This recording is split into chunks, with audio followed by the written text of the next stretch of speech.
comment nommer ces composés? Et c'est quel type de composé on a ici? Donc, quand on regarde la représentation de la formule semi-développée, on voit que au niveau de la chaîne carbonée, on retrouve des doubles liaisons carbone-carbone. Donc, cela signifie que ces composés sont des hydrocarbures qui sont insaturés. Et le nom ici qui appartient à la famille des alcènes. Donc, ça, c'est les alcènes. Et comment les nommer? Donc, toujours, il faut retrouver la chaîne la plus longue. Donc, ici, on a 1, 2, 3, avec 3 atomes de carbone. La numérotation est importante dans les deux sens. C'est pour retrouver la double liaison carbone-carbone qui doit occuper l'indice le plus bas possible. Donc, dans ce cas, quand on numérote en bas, on a 1, 2, 3. Donc, la double liaison vient au niveau du carbone 2. Alors que dans l'autre sens, 1, 2, 3. Donc, le carbone qui comporte la double liaison vient en premier à la position 1. Donc, la numérotation qui se trouve en bas, c'est la numérotation la plus correcte. Ou bien, l'autre, il faut l'enlever. Donc, qu'est-ce qu'on fait? On met, puisque c'est 3, on a ce qu'on appelle le propène. Pourquoi on met le propène? On pouvait mettre le prop 1N.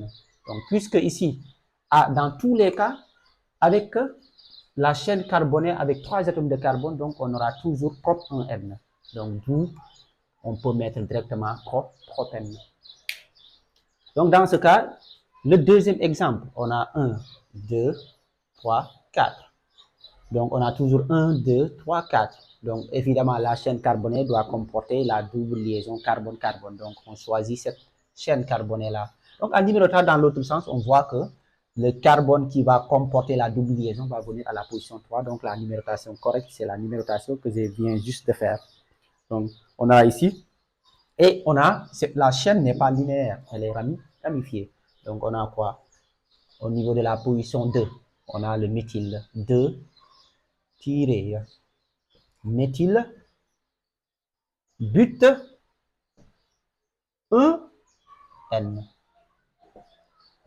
Et dans ce cas, on aura 1, 2, 3, 4, 5. Et regardons, on va voir, est-ce qu'on ne peut pas avoir plus de 5? 1, 2, 3, 4, 5. 1, 2, 3, 4, 5. Donc, on a toujours 5 atomes de carbone pour la chaîne la plus longue. Donc, quand on numérote dans l'autre sens, on a 1, 2, 3, 4 et 5. Donc, dans l'autre sens, qu'est-ce qu'on constate? Que la numérotation que j'ai mis en haut est la numérotation la plus correcte, car le carbone qui comporte la double liaison est à la position 2, alors que dans l'autre sens, c'est à la position 3. Donc, je l'enlève. Et ensuite, il y a deux ramifications. Il y a une ramification qui se trouve là, qu'on appelle éthyle avec 2 atomes de carbone, et une autre ramification, c'est le méthyle. On doit les mettre par ordre alphabétique. Donc, on a 1, 2, 3. Au niveau du 3, on a ce qu'on appelle éthyle. Éthyle vient avant méthyle, donc on commence par éthyle. Donc, on a le 3 éthyle. Et ensuite, il y a le 2 méthyle. Et la chaîne la plus longue, c'est pente. Là, on est obligé de mettre la numérotation, il vient à la position de pente 2 N. Maintenant, si vous avez compris le procédé pour nommer ces types de composés, donc je vous demande d'essayer de nommer le dernier composé et vous me mettez le nom dans les commentaires, sans oublier de partager et d'aimer plus de vidéos pédagogiques. C'était M. Diallo, professeur de sciences physiques.